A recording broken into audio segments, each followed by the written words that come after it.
Hello everybody, this is Ken, your 6-string rider. Hope you're doing well since the last time we met, or I video blogged.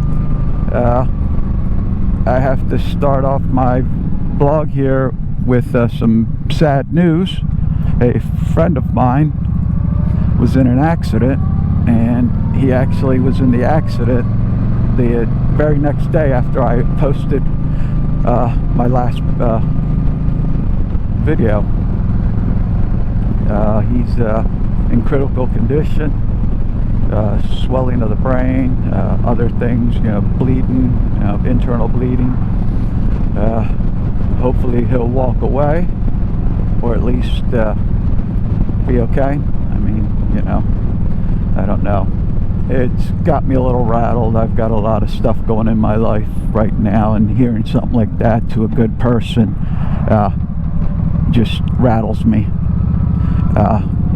Yeah, so it just, it's just something more on top of the emotions I'm feeling. It's not to say that I don't feel emotion for him, because if I didn't have what was going on in my life now, I would still have these emotions. This is just a compound type of thing. But anyway, being about him, this really isn't about me.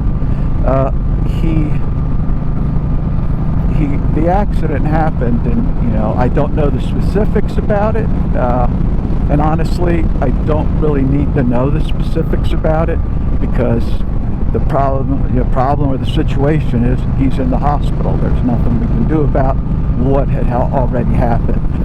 There's time for blaming once he's recovered and he's doing okay. Then we can look and see, oh, so and so did that, so and so did that. But right now, it's just, hey, is he going to be all right? Is he going to live? How's his family doing?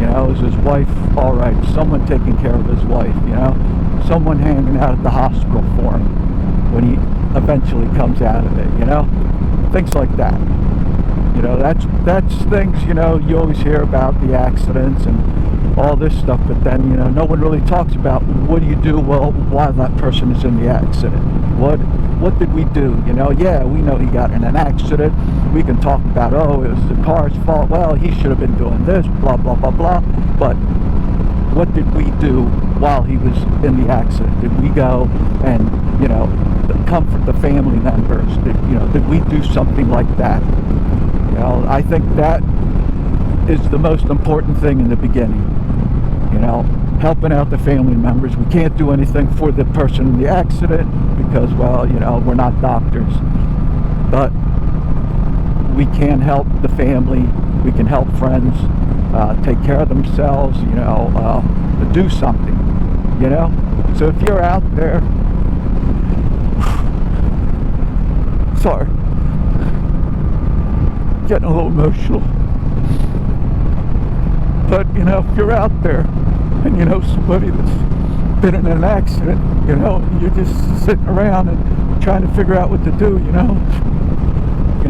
buy a box of cookies, take it over to their mom, their daughter, their father, their wife, whoever, they're close, and just take it over there to them and just sit, listen.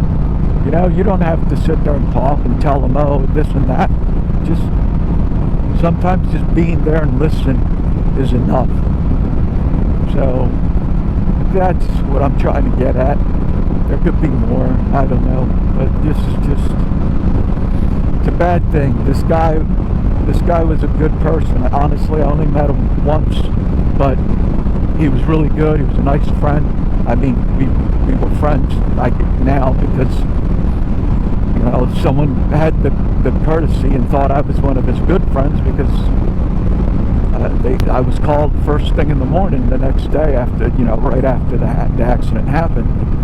So I feel kind of honored that, I was thought of like that for this guy.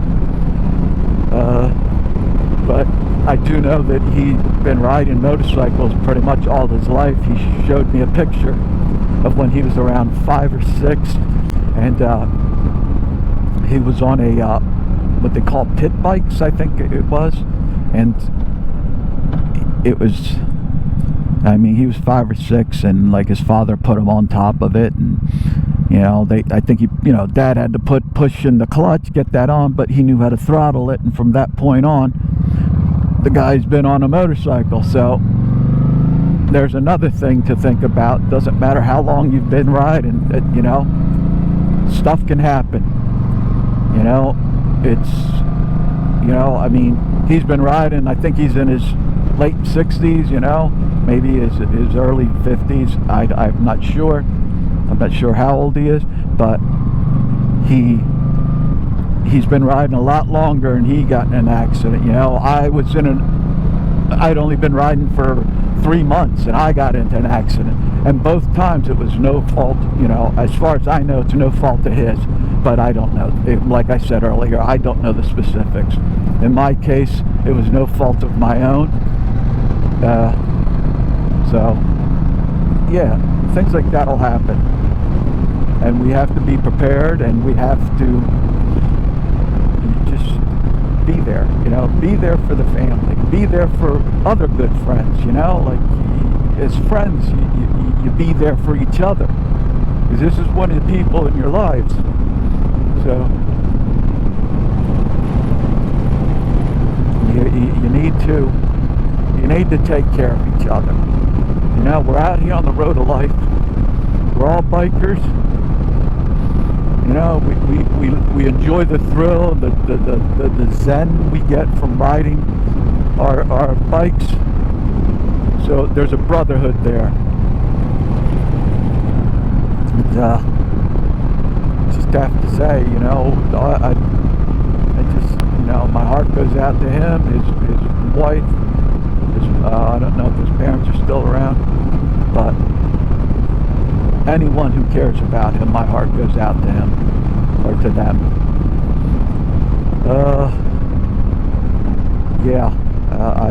I don't know how much more I can say. This isn't like a nice topic to go over. Part of it I'm winging. I tried to be the best that I could at this. I want to get better at podcasting, but yeah, so just be safe out there. Be safe out there, and when you're out there, it's always you and the cagers. It's one thing, and it's like when you're alone, makes it really difficult. If you're with a group, it's a little easier, that you won't get hit or anything. But when you're by yourself, it's kind of tricky. It's just, we need to take care of each other. Don't know much more to say. Be safe out there. Please like, subscribe, and I'll see you next week on the Road of Life. This is Ken, your 6-string rider. Alright, you guys take care. Be safe.